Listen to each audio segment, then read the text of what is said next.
Mona. Hva faen gjør du? Hvem? Over the last several years, I've noticed that I've been really drawn to international horror films. Now, I don't know if it's because we're getting a filtered version and we're only getting sort of like the best of the best, or if there's something about its sensibilities that attracts me to them. But whenever I come across a movie that is from Europe or Asia or whatever, I'm always interested to kind of give it a shot. Nightmare is a Norwegian 2022 horror film about a young couple that buys a new apartment together and then soon realize something is haunting their dreams. Now, on the surface, this movie seems like it'd be right up my alley. It's got a slow, windy story that deals with nightmares and sleepwalking and hallucinations.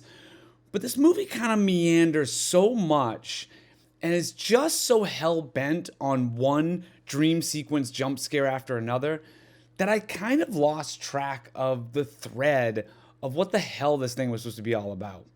The movie itself centers on a young couple of Mona and Robbie. They recently bought an apartment that has a bit of a checkered past. Like, in order to get a good deal, they agree to buy this place sight unseen, despite the previous owners leaving as a result of a death in the apartment. So it's in a little bit of a rough shape, but they took their first offer. Now, they don't particularly care about this because Mona is an interior designer of some sort, and she's going to take it upon herself to fix up the apartment for her and Robbie to start a life in.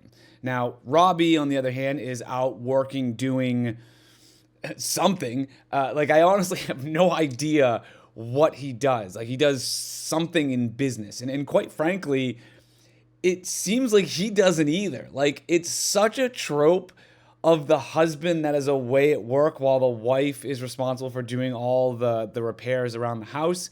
Like, it hits on this trope so bad that there appears to be a weird meta scene where the couple are having dinner with their friends, like late in the movie, and everyone at the table, including Mona, ask Robbie what exactly he does for work.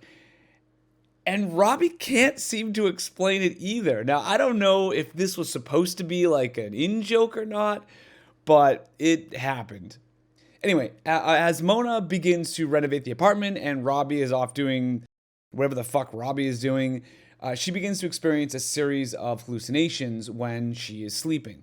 Now, most of those hallucinations revolve around several things. Like, there is a next door neighbors who have a young infant, the mental state of that same woman next door, and then there is this bad boy version of Robbie that continues to kind of appear in front of Mona and just wants to have sex. So sleepwalking, memory loss, and her inability to tell if she is asleep or awake kind of begins to become a very normal occurrence for Mona.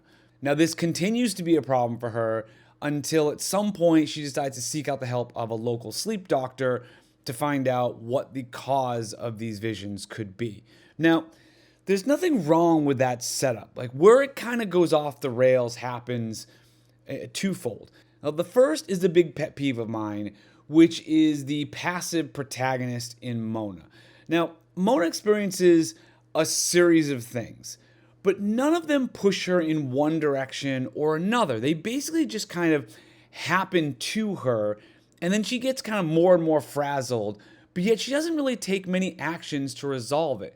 Now, as a result, this also creates very little narrative movement as a whole in the film. Now, for most movies, just by the actions that are being taken on screen, I can usually tell how far along the story that we're in. But at one point in this movie, I honestly couldn't figure out if we were at the end of the movie, 2/3 of the way in the movie, or only halfway through, because everything just seemed like identical scenes just on repeat. Now, the second reason it went off the rails is because it never really fully explains what is happening and why in this movie.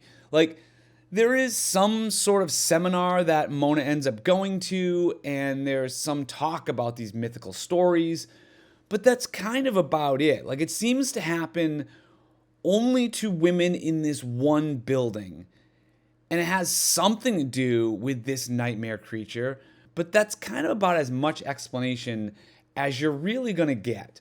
Now, I will say the last act in this movie, they do try to hit the gas and tie it all together to mean something, but it all comes together in such a silly way that it just kind of comes off as half-baked in the end.